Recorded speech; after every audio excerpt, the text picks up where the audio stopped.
ప్రస్తుతం గుంటూరులోని మస్తాన్ దర్గాకు సంబంధించినటువంటి అంశంలో వక్స్ బోర్డు మేము స్వాధీనపరుచుకుంటాం అనే విధంగా చెప్తున్నటువంటి పరిస్థితి ఉంది. అయితే దీనిని పూర్తిగా మాదే, మా ఓన్ ప్రాపర్టీ అనే విధంగా కూడా రావి రామ్మోహన్ అయితే చెప్తున్నారు. ఆయనతో మాట్లాడదాం. ఏం సార్ అసలు ఏంటి, వాళ్ళు ఎప్పుడు కలిశారు, మీకు ఏమైనా నోటీస్ ఇచ్చారా, ఎలాంటి పరిస్థితి? నాకైతే నోటీస్ అయితే ఇవ్వలేదండి.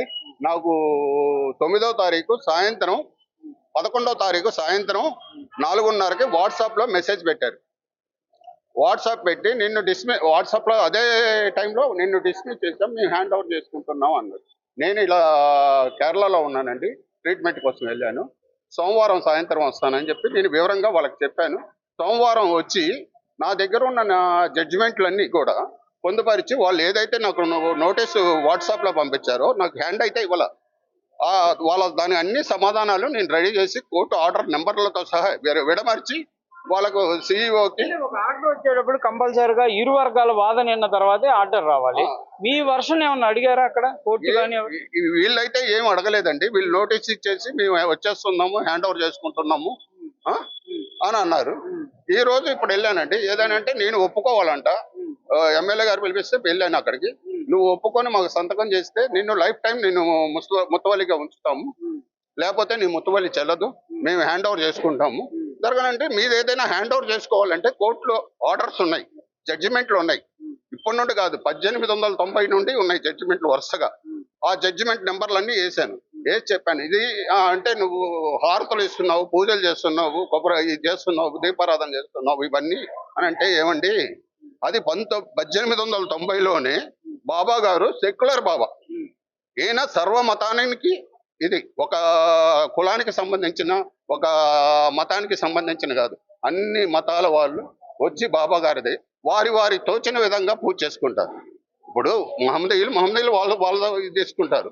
ఎవరు ఇక్కడ ముజావర్లుగా కూడా ఫాతిహా ఇస్తారు. మేము అదే ఒబే అవుతున్నాం. అలానే హిందువులు వస్తే వాళ్ళ కొబ్బరికాయ కొట్టుకుంటారు, పూజలు చేసుకుంటారు, వాళ్ళ పాయసం వండుకుంటారు, అది చేస్తారు, తలనీలాలు ఇస్తారు. ఇక్కడ ఒక కులానికి ఒక మతానికి మటుకు ఇది సంబంధం లేదండి. అది మనం చెప్పడం కాదు, 1890లోనే క్లియర్ కట్ గా జడ్జిమెంట్ ఇచ్చారు. ఇది సెక్యులర్ బాబా. ఇది ముస్లింలకు కానీ ఇది కానీ ఏది ఏమైనా కూడా ఇది బాబాజీ నాయుడు ఫ్యామిలీస్కి చెందిద్దని ఆ రోజు నుండి కూడా తరతరాలు కూడా వారి వారసులు బాబా గారు ఉన్నప్పటి నుండి చేసుకున్నారు. బాబాజీ నాయుడు గారు, వారి తర్వాత సుబ్రహ్మణ్యం గారు, వారి తర్వాత మస్తాన్ రావు గారు, వారి తర్వాత నేను, అలా నా తర్వాత నా పిల్లలు అలా.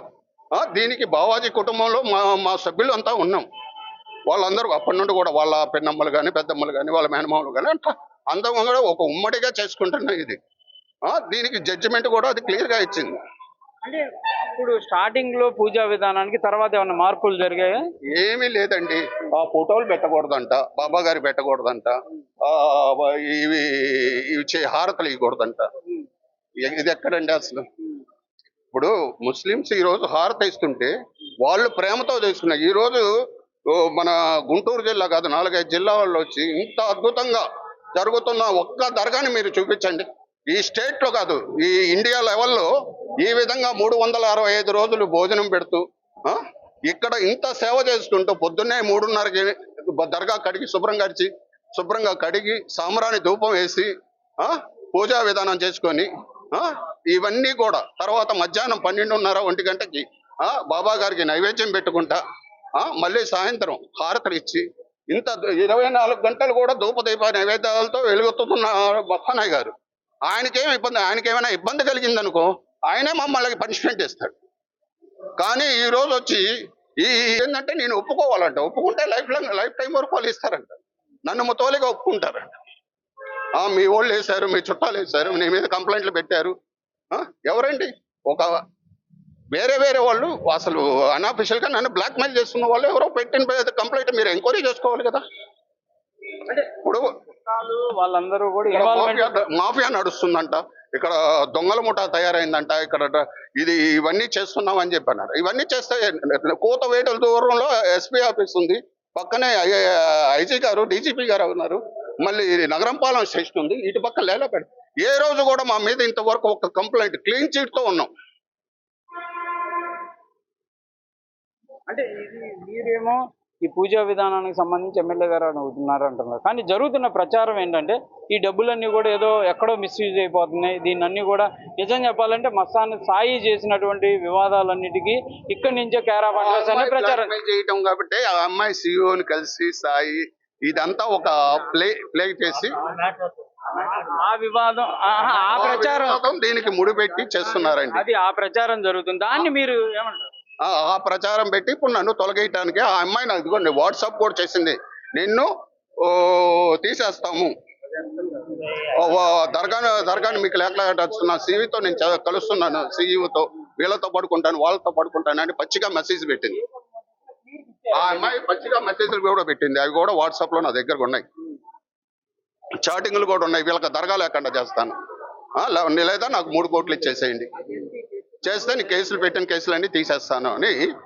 ఎవరైనా ఆ అమ్మాయికి ఇప్పుడు మీరు ఏదైతే చెప్తున్నారో ఆరోపణలు చేసింది ఆ అమ్మాయి ఆరోపణలు చేసినప్పుడు ఆ అమ్మాయి చంపబోయాడు, రేప్ చేశాడు ఇవన్నీ చెప్పింది కదా.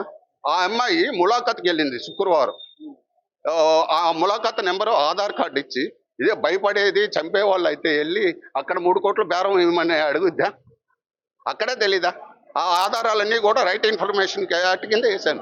దానికేదో నా కొడుకు దీనిలో భాగ్యం కాదు కదా, నేనేదో పూజ చేసుకుంటున్నా. నా మీద ఏమైనా ఎలిగేషన్స్ ఉంటే చేయండి, నా మీద ఎటువంటి ఎలిగేషన్ లేదు. నా కొడుకు అయితే బయట ఏదో అతను ఇరుక్కున్నాడో లేకపోతే చేశాడో తప్పు చేస్తుంటే పనిష్మెంట్ అనిపిస్తాడు, దానికి కాదు. దాన్ని పెట్టి ఇక్కడ బ్లాక్మెయిల్ చేసి ఈ విధంగా హెరాస్మెంట్ చేయటం ఎంతవరకు కరెక్ట్ కదా. ఇప్పుడు నేను అనేది ఈ 3 జిల్లాల్లో ఎవరైనా సరే ఈ దర్గాలో ఈ విధమైన అన్యాక్రాంతం అవుతుంది, ఇట్లా దర్గాలో మిస్యూజ్ అవుతుందని ఒక్కరి చేత చెప్పించండి. ఎవరు ముస్లిమ్స్ కాదు, హిందూస్ కాదు, ఏ కులం వద్దు, అందరినీ కూడా మీరు వచ్చి మైక్ పెట్టి ఇక్కడ మీకు ఎలా ఉంది, ఈ ఇండియాలో దర్గాలు ఉన్నాయి, ఇక్కడ ఎలా ఉంది, అక్కడ ఎలా ఉంది.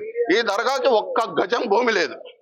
ఈ స్థలం కూడా మా ముత్తాత గారు కొన్నదే, 219 రూపాయలకు కొన్నారు. ఇప్పుడు కొన్నారు సార్ 1918లో. అది కూడా నేను బాబా గారికి చేస్తున్నాను అంటే మేమంతా ఒక డివోటీ కాదు, మాకు బాబా కాదు, మా ఇలవేలుపు ఆయన. ఈ రోజు మాకు ఆదేశిస్తే చచ్చిపోవడానికి కూడా అంత ఇది ఆయన మాకు అంత మా చావు బతుకులు కూడా తీర్చిన వ్యక్తి ఆయన. అలాంటి వ్యక్తి మేము లైవ్ లో చూస్తాం బాబా గారిని, మాకు అంత నమ్మకం. అందుకే నేను చెప్తున్నాం కదా, ఆయనతో పెట్టుకుంటే మటుకు ఎవరైనా, నేనైనా సరే, నేను అబద్ధం చెప్పాను ఏదో చేశాను అనేది కాదు, ఏదైనా ఆయన అంటే భయపడాలి. ప్రతిదీ కూడా ఆయన ఈ రోజుకి కూడా ఇన్ని జడ్జిమెంట్లు ఫేవర్గా తీసుకొచ్చారు. ఇప్పుడు కాదు, 1890లోనే అప్పట్లోనే వేశారు. అవన్నీ కూడా దీనిలో మొత్తం జడ్జిమెంట్ నెంబర్లు అన్నీ చెప్పాను. ఇప్పుడు వచ్చి ఒక్కొక్కటికి సంబంధించింది మేము తీసేసుకుంటాము, ఇచ్చేసేస్తాము, మీరే మాకు చేరారు అంటే నాకు తెలియకుండా చేరిన మాట వాస్తవమే. నా ఏమోతోలేగా మా పెద్దవాళ్ళు దీనిలో చేసిన మాట వాస్తవం. అయినా కూడా నేను జడ్జిమెంట్ చదువుకోలేదు, చదువుకున్న తర్వాత నేను వాళ్ళని క్వశ్చన్ చేశాను. నాకు వేరే వాళ్ళు ఈ జడ్జిమెంట్ చూసి అసలు మీద కట్టాల్సింది, ఇది ఒక్కోటికే సంబంధం లేదు కదా అని క్లియర్ కట్గా ఉంటే నువ్వు ఎవరు చూపించుకోలేదా అంటే అప్పుడు మేము ఇది చేసాం. అంటే వాళ్ళు ఈ మధ్య కాలంలో అంటే ఈ 2-3 రోజులు పక్కన పెడితే అంతకు ముందు మీ దగ్గర రావటం కానీ మాట్లాడటం కానీ ఏమైనా జరిగిందా? మా దగ్గర ఎప్పుడూ మాట్లాడలేదండి. ఎప్పుడైనా షోకాజ్ నోటీస్ కానీ ఇది కానీ ఇస్తే దానికి ప్రతిదీ విత్ ప్రూఫ్ తో, పోస్టల్ ఎవిడెన్స్ తో సహా నేను వాళ్ళకి పంపడం జరిగింది, వాళ్ళకి ఆన్సర్ చేయటం పడింది. వాళ్ళకి ప్రతిదీ కూడా క్వశ్చన్ కోర్టు త్రూగా నేను కోర్టు ఆన్సర్ గా చెప్పడం జరిగింది. ఎందుకు ఒక వివాదాన్ని సృష్టించి మీరు ఏదో బరారులో ఉన్నారని మేము వస్తే మాట్లాడలేకపోయారు, ఎంత ఏంటి అసలు ఏం కుట్ర జరుగుతుందని మీరు భావిస్తున్నారు? దీన్ని తీసేసుకో. నేను ఇక్కడ కూడా చూపిస్తా, నేను కేరళలో ఉన్నాను. 9వ తారీఖు నాకు వాట్సాప్ పెట్టారు. 9వ తారీఖు వెళ్తే నేను 15 రోజులు పట్టింది, కానీ నేను వెంటనే వచ్చేసాను. సోమవారం వస్తానన్నాను, సోమవారం వచ్చాను. సోమవారం రెడీ చేశాను, వాళ్ళు ఇచ్చిన దానికి చేసి నేను వాళ్ళ ఇన్స్పెక్టర్కి కానీ హుస్సేన్ అనే అతనికి కానీ దాదాపు నా కాల్ లిస్ట్ చూడండి, వాళ్ళకి ఎన్ని కాల్స్ చేసాను. నా ఫోన్ ఎత్తకుండా ఇక్కడ వచ్చి షో చేస్తున్నారు. నేను ఫోన్లు వాళ్ళకి చేసి నేను ఇలా విజయవాడలో ఉన్నాను, నిన్న ఇది అంబేద్కర్ జయంతి అని సెలవు అని తెలుసు, కానీ నాకు వాళ్ళు ఉంటారని చెప్పారు కాబట్టి నేను వెళ్ళాను. వాళ్ళు అక్కడికి రాకుండా ఇక్కడికి వచ్చారు. నేను పారిపోవాల్సిన అవసరం ఈ రోజు కూడా ఇప్పుడు కూడా వెళ్ళి ఎమ్మెల్యే గారిని వాళ్ళని కలిసి వచ్చాను. ఇప్పుడు ఈ రోజు సాయంత్రం 4 గంటలకు ఉంది. నా వాదన నేను చెప్తాను. నా వాదన వాళ్ళకు నచ్చిందనుకో, దాని ప్రకారం, నచ్చలేదనుకో వాళ్ళు ఏమి యాక్షన్ తీసుకుంటారో నాకు ఇస్తే దాన్ని పట్టుకొని నేను కోర్టుకు వెళ్తాను. అంతేగాని ఆ కోర్టు డిసైడ్ చేయాలి ఇది. అంతేగాని వీళ్ళు వచ్చేసి మేము వచ్చేస్తామంటే కదా. ఇప్పుడు నేను ఇచ్చిన నా వాదన, నాకు నోటీస్ ఇచ్చారు, నా వాదన వాళ్ళు వినాలిగా. నేను చెప్పింది ఇక్కడ నిజమా అబద్ధమా, ఈ నెంబర్లు, ఈ కోర్టు ఆర్డర్లు ఇవన్నీ ఉన్నాయా లేదా, ఈ కోర్టు ఆర్డర్లో ఇవన్నీ పొందుపరిచారా లేదా అనేది వాళ్ళు ఎంక్వైరీ చేసుకోవాలి కదా. ఎంక్వైరీ చేసుకొని దీనిలో అబద్ధం ఉంది, మీరు ఇవన్నీ మమ్మల్ని తప్పుదోవ పట్టిస్తున్నారు అని అంటే, అదే నోటీసు నాకు ఒక పేపర్ మీదగా ఇచ్చి, నువ్వు నాకు తప్పుదోవ పట్టించావు కాబట్టి ఈ కోర్టు నెంబర్లన్నీ మీకు ఫేవర్ లేదు, మాకు ఫేవర్ ఉంది కాబట్టి నువ్వు చూసుకో. ఏదైనా అసలు ఇప్పుడు ఈ లీగల్ గా పక్కన పెడితే మీరు ఈ మస్తాన్ దర్గాని వదులుకోవడానికి సిద్ధంగా ఉన్నారా? ఒకవేళ వాళ్ళు తీసుకుంటామంటే ఎందుకు వదులుకుంటామండి? అసలు వదులుకోవాల్సిన అవసరం ఏంటి? ఆయన మమ్మల్ని మాతోనే ఉంటే, ఆయన మాతో. సినిమాలో ఏదో డైలాగ్ చెప్తాడు చూడు, ఒంగో పెట్టి ఒక్క పొడి పొడుస్తామని పబ్లిక్ రోడ్డు మీద ఆడవాడు వదిలేసుకుంటాకి. మా వంశం మాకు సంబంధించింది, మా తాతలు నిలబెట్టారు, మేమంతా ఉద్యోగస్తులం కాబట్టి ఈ నిలబెట్టాము. ఇక్కడ స్థానికంగా ఉంటాడు కాబట్టి ఆడవాడు వదులుకుంటాకి. వదిలితే మేమంతా దేనికి, మేమంతా దేనికండి? ఇదంతా మా పిల్లలు, అంతా మా ఫ్యామిలీ. ఆ ఫ్యామిలీ తక్కువ కాదు, 50-60 మంది ఉన్నారు మా పిల్లలు, అంతా ఉద్యోగస్తులు. ఎందుకంటే ముందు మీకు సపోర్ట్ చేయడానికి భక్తులు కూడా అందరూ ఏళ్ళు పెట్టి చూపెడతాకి వెళ్ళలేదు మమ్మల్ని. వాళ్ళకి 88 సంవత్సరాలు, 6వ సంవత్సరం నుంచి బాబా గారిని నేను సేవ చేస్తున్నా. అప్పటి నుంచి ఇప్పటి వరకు ఆడాడు వదిలేసి వాళ్ళు ఏదో చెప్పారు, ఈడేదో వెళ్ళిపోతానంటాకి. అదేం లేదండి, ఇది కావాలని అల్లరి. 7 సంవత్సరాల బాబు నుండి వస్తున్నాడు. నువ్వు ప్రతి హారతికి అటెండ్ అవుతున్నావు. ఇక్కడ ఏమైనా సంఘ కార్యకలాపాలు ఏమైనా జరిగినాయా? నీకు చిన్నప్పటి నుండి చూస్తున్నావు. ఇప్పుడు నీ వయసు ఎంత? 22 అంటే దగ్గర దగ్గర 14 ఏళ్ళ నుండి చూస్తున్నావు.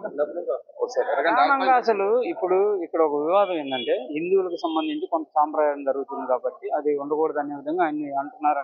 దానిపైన మీరు భక్తులకు ఏమంటారు? లేదు, ఇది కుల మతాలకు అతీతంగా జరుగుతుందండి. ఉరుసు ఉత్సవాలు కానీ అందరూ పాల్గొంటారు. ఇది హిందూ మతం, ముస్లిం మతం సంబంధించింది కాదు. కుల మతాలకు అతీతంగా బాబా వారు అందరిని ప్రార్థిస్తారు, ఆయన అందరికి ఆశీర్వాదం ఇస్తారు. మీరు చెప్పండి, మీరు ఎన్నో ఏళ్ళగా ఈ చూస్తున్నారు, ఆయన కంటే ఇంకా సీనియర్. అసలు దీనికి ఈ సాంప్రదాయాన్ని ఇట్లానే ఉండాలనేది ఏమైనా కట్టుబాట్లు ఉన్నాయి? కట్టుబాట్లు ఏం లేవండి. ఎవరు వచ్చి ఏం చేస్తుంటే మేము కాదనం. మా ఫ్యామిలీ పూజ చేసుకుంటాకి చేశారు ఇది.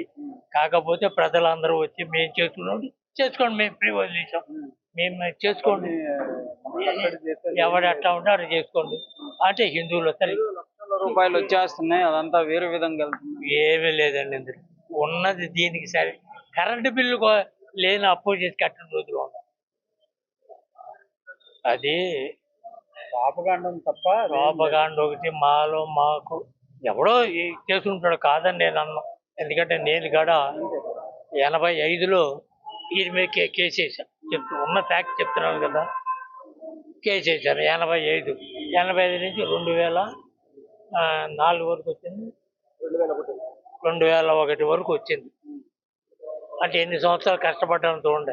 నా శాలరీ మొత్తం వీటికే ఖర్చు కోర్టుకి. మరి ఆ జడ్జిమెంట్ ఇప్పుడు వచ్చింది. అయినా కోర్టులో వేసాం ఎంతవరకు, నీదా నాదా జడ్జిమెంట్ చూసుకుందాం అని మేము బుధం మీద చేతులు ఎత్తుకొని కోర్టుకి వెళ్ళేవాళ్ళం, కోర్టు నవ్వుతా బయటకు వచ్చేవాళ్ళం. గతంలో మొన్నటి వరకు కోర్టు కేసు కోర్టే, మా మీదే మాదే. ఆ ప్లేటర్లు అని అవ్వేవాళ్ళు, ఇదేంటే కేసు వేసుకొని మళ్ళీ ఇతర బుధమై చేసుకెళ్తున్నారని వాడు. ఆ జిల్లా జడ్జి గారికి చేంజ్ అయింది. జిల్లా జడ్జి గారు అడిగారు, ఉన్న ఫ్యాక్టరీ చెప్పాం, రిటర్న్గా రాసిచ్చాం, మా ఫ్యామిలీది అసలు పుట్టుపూర్వతాలు ఏంటి, దీని తర్వాత ఎవరెవరు వచ్చారు, దీని తర్వాత మాకు దీనికి సంబంధం ఏంటి చార్ట్ చేసి జిల్లా జడ్జి గారికి ఇచ్చాం. ఇస్తే వక్ఫ్ బోర్డు ఎంటర్ అయింది ఇందులోకి.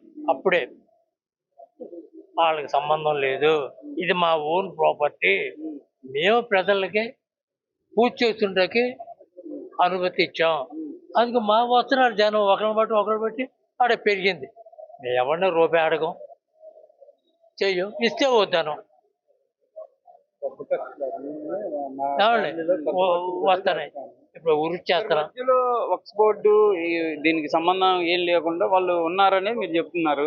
కంటిన్యూటీ ఉందా వాళ్ళతో మీకు? ఏమి లేదు, ఇదే కాదు, నా చిన్నప్పటి నుంచి కూడా అనుకుంటలేదు. కాకపోతే ఇట్లాగే మధ్య మధ్యలో వచ్చి మేము ఉన్నామంటాం, మేము కోర్టుకి వెళ్తాం, కోర్టులో జడ్జిమెంట్ ఇప్పుడు వచ్చిన జడ్జిమెంట్లు అయ్యి వచ్చిన జడ్జిమెంట్లు అది ప్రతిసారి మీకే అనుకూలంగా వస్తుంది. మాట్లాడే పని లేదు. నేను వేసిన కేసు కూడా మా పేపర్ గా వచ్చేది. 3 ఫ్యామిలీలు మాయి, రావి, పసుపులేటి, మా ఓరుగంటి, 3 ఫ్యామిలీలు పిల్లలు మేము ఉన్నది. ఇప్పుడు మా పెద్దలుగా అట్లా అన్నదమ్ములుగా కజిన్ బ్రదర్స్ అందరూ కలిసి చేశారు. ఇప్పుడు మేము కజిన్ బ్రదర్స్ కలిసి చేస్తున్నాం. ఈ 3 ఫ్యామిలీలు కలిసి పూర్తి చేసుకోవాలా, గొడవలు లేకుండా దర్గా మెయింటైన్ చేయాలా.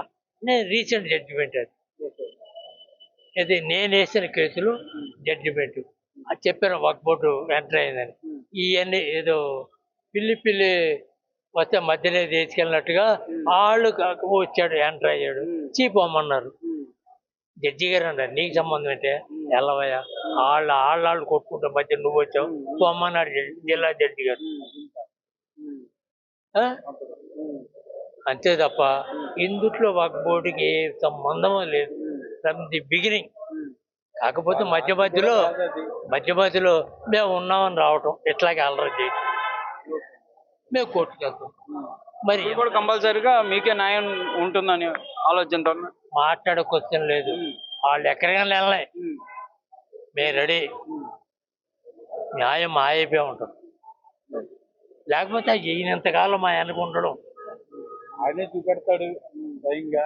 ఇంతకాలం ఎప్పుడో మా అనుకుంటాడు. మేము అన్యాయం చేసామని తెలిస్తే ఆయన వెళ్ళిపోతాడు. మా ఇంట్లో మా పిల్లలు కానీ మాకు కానీ ఏదొచ్చినా ఆయన చూసుకోవాల్సిందే.